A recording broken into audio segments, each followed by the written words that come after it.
Grandpa Noah, I know that he was born in Connecticut around 1781. He was a free American settler.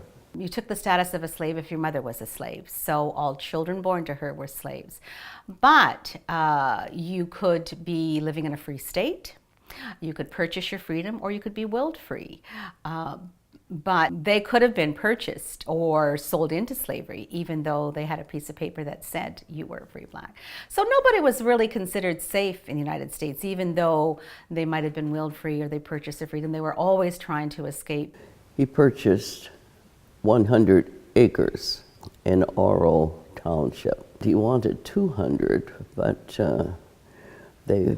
because he was colored, he could only have 100 acres.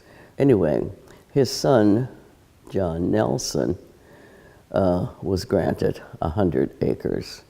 So John lived with his Grandpa Noah, and of course they together had accumulated the 200 acres. It was difficult to clear, yes, because it was heavily forested and rather swampy.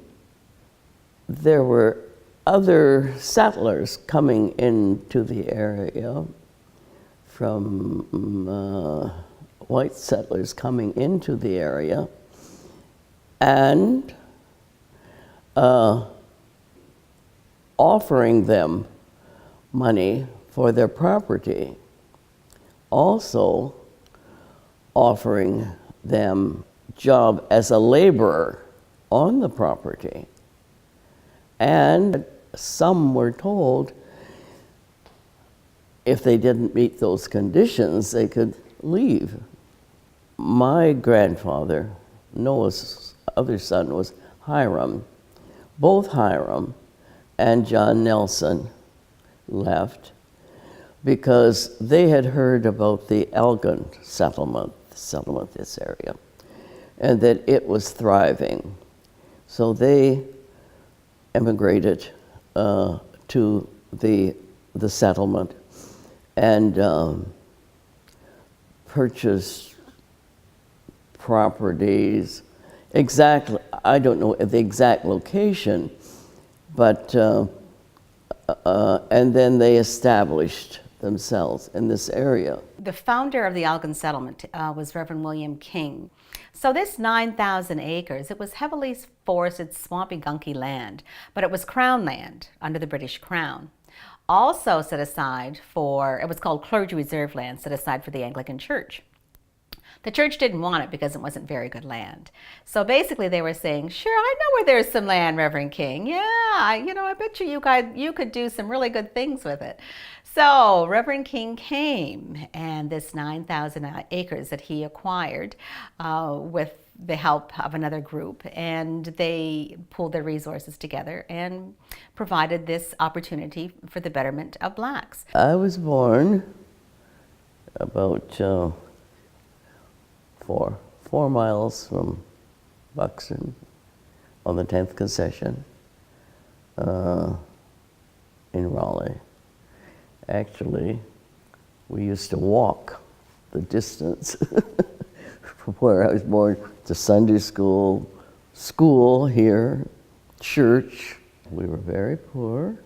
Thankfully, we were living on Grandpa Hilliard's farm, and Hilliard was the son of Hiram, Grandpa Noah's son. And we had cattle, pigs, chickens.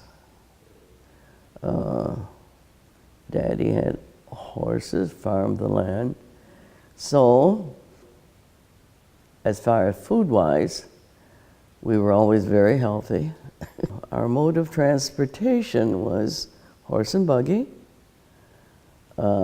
which my mother would pile us, the 4 kids, and come to church, Sunday school, church, and back home. And then later, as we grew a little older, we would walk back to Buxton for BYPU at the Baptist church then, Sunday nights, and then walk home. We had chores every morning. Prior to going to school, you'd have to milk the cows. After school, carry in wood for the fire, milk the cows again, and eat and do our homework every night. And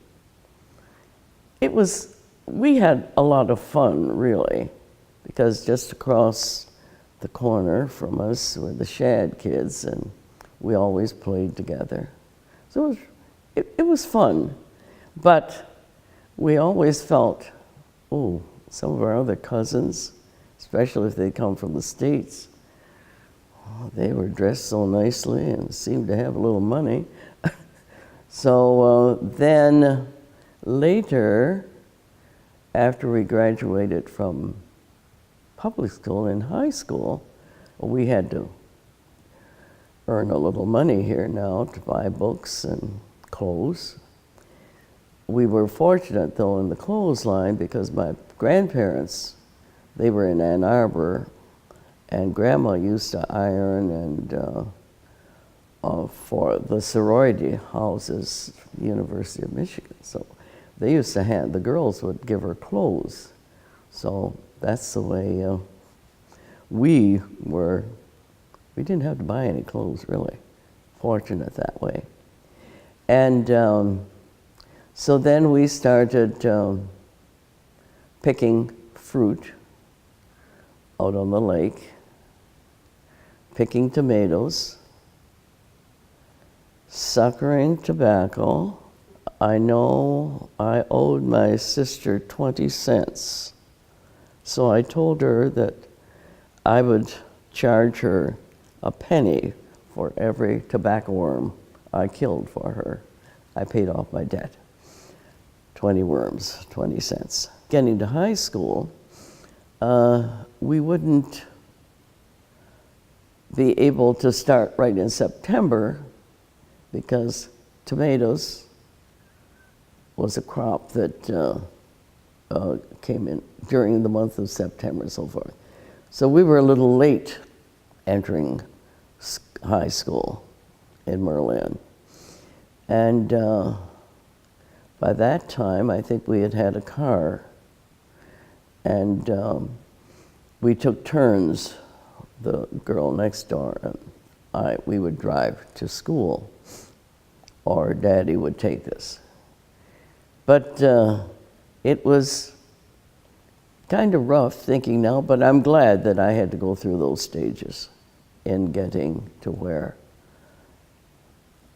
I did become later. It was a good period, really. At that time, I didn't think so. It was during the war, in 45. In the Chatham paper, there was an article stating that the Ontario government was offering grade 12 students who would be interested in teaching. The offer was that they would pay for us to attend normal school, take a 6-week course, and then we would go out and teach. So I thought, oh, this is great. We don't have any money. Opportunity. So I grasped at that. Before I left for London, that was the nearest normal school, I had a position because my grandfather, Hilliard, and a trustee at SS10 Chatham were good friends. And they were in need of a teacher. And Grandpa told Mr. Scott about his granddaughter who was taking the course, wondering if I would teach. So, you see, since it was being sponsored by the government, they could send us anywhere in Ontario. Well, I was quite happy about that. So, Norma Shreve, she was in Chatham. She and I decided we'd take this course, so we did. And we had X amount of dollars, money. I think Daddy had given me mine, and she got hers from her family too. But when we finished the course, we didn't have any money to get a cab to take our belongings to the CNR station. And so we dragged them from Gray Street down to the CNR station on York Street.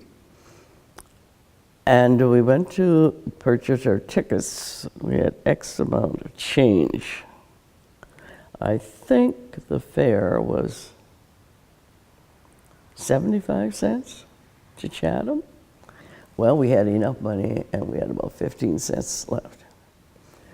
So those were, talking about meager times, very, very, but it was fun.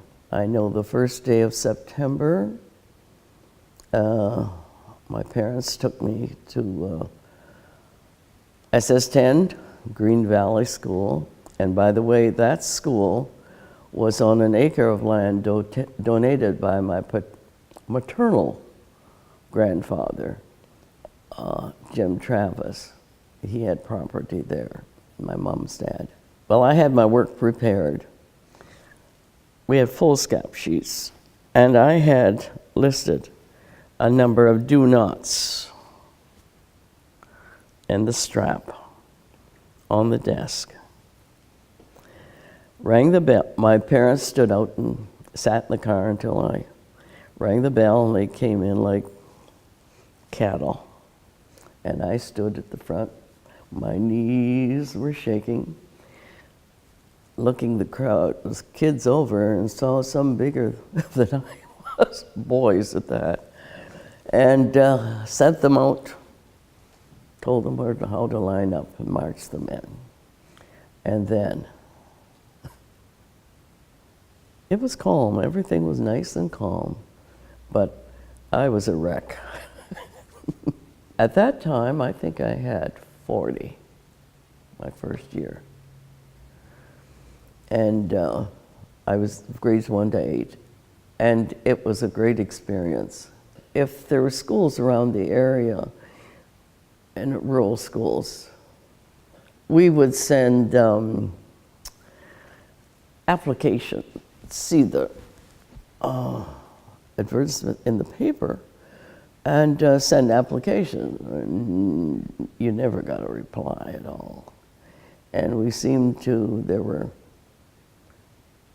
where I was, SS10 Chatham, Buxton, and Shrewsbury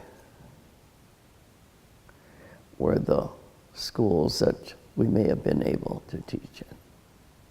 My brother, he's still living in the area, Hilliard. I think it was a year after I started teaching that he went to Toronto and got a job on the CNR as a porter. Daddy was a ditcher, clean ditch. He worked for the township. And Hill would help him and train, well, they call them breaking colts. Daddy used to do that for different farmers, and Hill would help. One of my nephews was in the U.S. Navy. He's he works for car collision company. And I have a great niece who is an employee at Harley-Davidson, in Wisconsin.